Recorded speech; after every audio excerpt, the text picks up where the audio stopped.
Right now at 4, 2 women have been arrested accused of using a Molotov cocktail to set a house on fire in Buffalo. What police say might have been the motivation behind that. And a Fredonia State student is accused of stealing an ambulance van and smashing it into a lawn near the school. We'll tell you how much damage that crash left behind.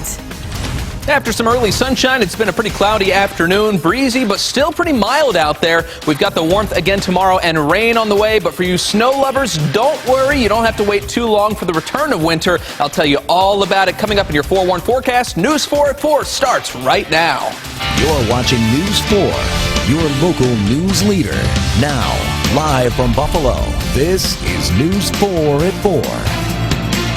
Well, good afternoon. Thanks so much for joining us on News 4 at 4. I'm Christy Kern. In your top 4 at 4, police have arrested 2 women in connection with a New Year's Day fire on Breckenridge Street. Aisha Patterson and Latoya Austin are both charged with arson and reckless endangerment after someone threw a Molotov cocktail at the house after a domestic dispute. The fire sent 3 people to Oishei Children's Hospital.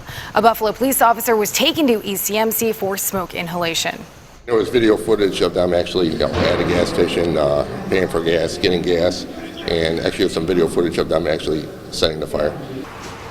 News 4's George Rickard is following this story coming up tonight on News 4 at 6 o'clock.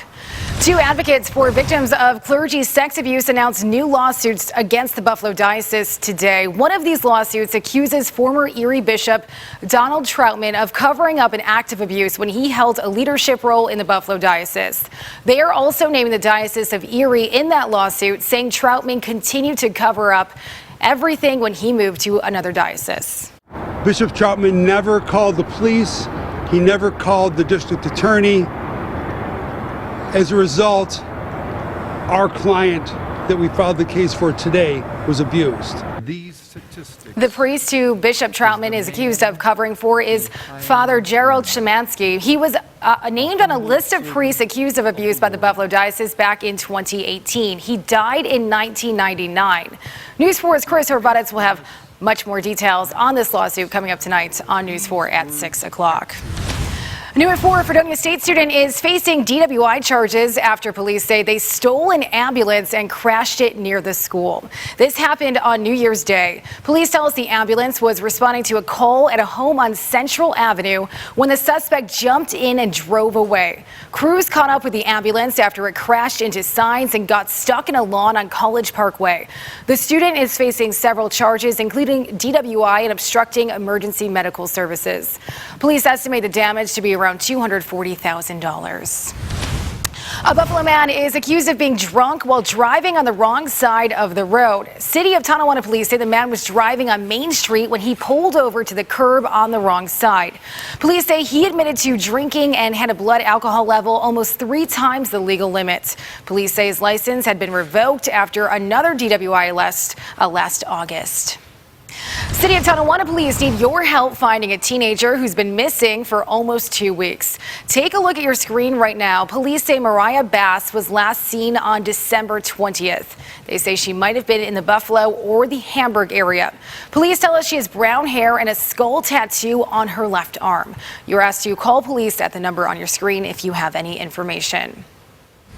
Let's turn now to your 4-1 forecast as we take a live look over downtown Buffalo. It is gloomy out there now, but Andrew, earlier we saw the sun for a while and it was nice and bright, and it was a really nice way to kick off the second day of 2020. I agree. I can't believe it's only the second day. I feel like 2020 has been going on forever already. I agree. What's happened? An odd week. Days? I don't know. It's been an odd week so far. A good week though, but kind of odd. Yeah, we're starting off the year pretty warm out there. We've got another day of this warmth on the way, which is not great news for the ski resorts. I know the snowpack not looking completely perfect, but I know a lot of folks still enjoying the skiing and snowboarding down at Holiday Valley. For the snow lovers, don't worry, we've got improvements on the way for your forecast. Can't wait to show you that 7-day. It is looking a whole lot better for winter weather enthusiasts. Temperatures outside, though, while not winter, enjoyable. 40s, 45 here in Buffalo. A little cooler in the southern tier, but not by too much. It is a bit blustery out there this afternoon. You'll especially notice that across the Niagara frontier. We've got winds around 15, 20 miles an hour,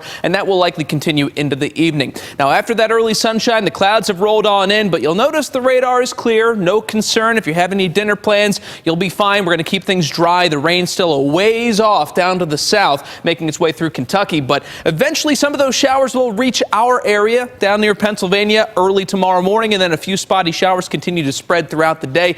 Here's how it looks in your hour-by-hour forecast. Dry throughout this evening, just mainly cloudy. We'll see a few showers approaching early in the morning. Again, mainly down in Pennsylvania is where the rain will be limited. I do think we'll see a few occasional showers making their way through the rest of western New York, including us here in Buffalo, but you can expect plenty of rain-free time throughout the day tomorrow here in the city. Most of those showers, again, will be limited down toward Pennsylvania into the southern tier. Now, things get a little interesting as we head into Saturday, as we'll see more moisture head our way, and it runs into some colder air. And this is where that rain may mix with initially, but eventually changes over to snow. And Saturday is going to be more about the snow accumulating through Saturday night and Sunday. And things are going to look a lot more like winter around here in just a few days. For tonight, though, besides that breeze, it's going to be a pretty mild one as temperatures stay above freezing. Now, coming up in your full 4-1 forecast, I'll tell you how much snow we can expect to see this weekend and what to expect. An early look at next week. Christy? All right, Andrew, thank you. The intersection of Niagara Falls Boulevard and Packard Road in Niagara Falls is now fully back open for traffic. Crews finished repairing a broken water main this morning and finished fixing the street this afternoon. News 4's Katie Alexander shows us. Considering the crews had to dig up the middle of this very busy intersection, things could have been a whole lot worse. Even in the thick of the morning commute, there were no real delays to speak of. Drivers heading to school or work in Niagara Falls this morning found this scene at Niagara Falls Boulevard and Packard Road. Both are heavily traveled roads. The Niagara Falls Water Board started getting the word out yesterday about the work, so everyone around here would be prepared.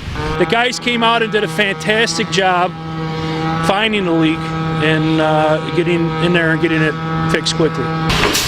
We're told they had to start the work overnight when there was no traffic so they could listen for the leak and know exactly where to dig. And then they realized it was going to be a pretty simple fix. It was a crack in the main. We got a stainless steel repair clamp put on it. Like I say, we're all good. The quick turnaround on this project, a big change from some other water main breaks in this area. Just before Christmas 2017, a 36-inch water main break up the street at Niagara Falls Boulevard and 47th Street took weeks to repair. The companies that supply the concrete parts and concrete pipe, they shut down for the month of December, so there was no way to get those parts. In the case of this break, the fix was fast and no customers were affected, so the disruption was minimal. We got lucky. Let's hope we stay lucky. If you're coming through this intersection, you'll notice there will be barrels up here overnight while the concrete cures, but traffic should be back to normal. Katie Alexander, News 4. Well, we are just 2 days away from the Wild Card Showdown in Houston, and the Bills are, of course, getting ready. This is the first time on the big stage for some of the team's players. Coach Sean McDermott shared how the team is preparing the younger players for Saturday. You know, just routine, stay in our routine, stay consistent. You get out typically what you put into it. So we've got to have a good week of preparation and stay consistent with our approach, whether it's young players, older players. We've got to have the veteran players lead our team and work on our fundamentals this week. They're a good football team, well-coached football team with a lot of playmakers, and so it'll be a big challenge for us. Well, things are looking up when it comes to injuries for the Bills. Levi Wallace, Shaq Lawson, Tyan Secchi, and Andre Roberts were all spotted in practice yesterday. And be sure to join us tonight from 7 until 8 o'clock for a special edition of Buffalo Kickoff Live. Right here on Channel 4, you can join Josh Reed, Thad Brown, and the Athletics' Tim Graham. They'll be live from Houston, and our News 4's Jenna Harner and Sal Capaccio will be live at 7:16. We will break down everything you need to know before the Bills take on the Texans. And if you're looking to catch Jeopardy and Wheel of Fortune, they'll air on the CW23 tonight at 7 and at 7:30. Well, coming up next on News 4 at 4, it's a busy weekend for Buffalo sports teams. UB men's basketball head coach Jim Weitzel will join us live in the studio to talk about how the team is getting ready to hit the court against the Huskies at home this Saturday. Plus, an Uber driver in Atlanta says she was able to live her dreams of going to college, all thanks to a very special donation. Who she says gave her that life-changing gift. You're watching News 4 at 4 with Christy Kern and meteorologist Andrew Baglini.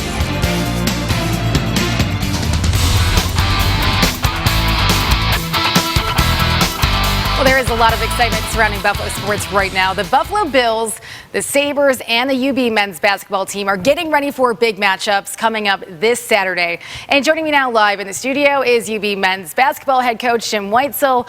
Coach, thanks so much for being here. Great to be here. Thanks for having me. Really appreciate it. How exciting is it to be a Buffalo fan right now? This is great. I mean, I've been watching the Bills all year.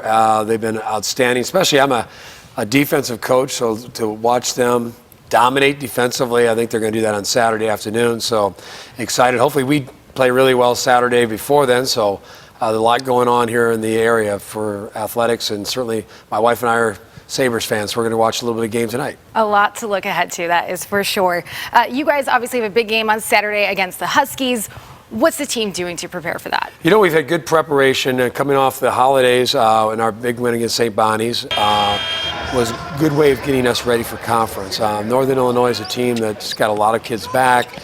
Last year we lost out there in a real close game, so we're really going to have to amp up our preparation and make sure that we're ready to go. So, and you always start conference play, everyone's more familiar with you in terms of scout and the way you play, etc. So you really got to work on cleaning some things up and get your preparation down. So our practice has been pretty good the last couple of days. Now we got to carry that over into the games. How special was it for the team to go 3-0 in Big Four play for the first time in program history, and to end the non-conference slate on a high note like that? Well, yeah, ending on a high note is the most important thing. And then the other thing is that much respect to the teams that we play locally, I do think it builds basketball interest in the Buffalo area, and certainly these are teams that it's a rivalry game, so there's a lot of fan interest there. So it's always great to win those Big Four games, and certainly this year, obviously our guys really kind of embraced the opportunity to play those games, and I think that helped us. And I told them it should help us hopefully here in January in terms of getting ready for conference play. This is your first season as the head coach. Obviously, there was a lot of momentum going into the season. Right. How are you feeling with things so far, and what are you thinking as we head into the heart of the season now? I think we've made great progress. We've had some very big wins. I mean, certainly we won on Harvard, who was a preseason top 25 team, beat DePaul, who was ranked in the top 30 when we beat them at their place. They were undefeated. Obviously, the Big Four wins we just talked about. I think we're making headway, progress that way. We still have much to learn. We're a much younger group than last year's team. So can we keep compiling the information in front of us, keep getting better, keep developing our guys? That's the challenge for us. And along with it, now you jump into league play, which every game generally is a little bit more tighter, possession by possession basketball. So we keep telling our guys that we're grow. We need to continue to grow. But I think we've made some great progress so far here in November and December. Now we got to make a jump here in January. All right, Coach Whitesell, thank you so much for joining us. Good luck on Saturday. Go Bulls. We'll all be watching, of course, along with the rest of all the Buffalo teams. So, again, a great time to be a Buffalo fan, and we really appreciate you being here. Oh, thanks so much. Right now, let's go ahead and check in with Andrew Baglini for another check of that forecast. And, you know, Andrew, I feel like this is the time of year right now that it doesn't really matter what the weather is like, because we have so many things going on in Buffalo that we'll take a gloomy day. We don't need the sun right now. And honestly, I don't know if you'll ever hear me say that again, Andrew. And I know that for sure. I know you're all about the sunshine, the warmth, but I completely agree with you. Every now and then, I like a little bit of gloom, and I actually don't even mind a little bit of rain, because sometimes there's a few things you just need to take care of inside. And I tell you what, this upcoming Saturday, we'll start off the day with maybe a little bit of rain, but we're actually talking about more snow. So Saturday looks like a great day to maybe stay inside and watch some football.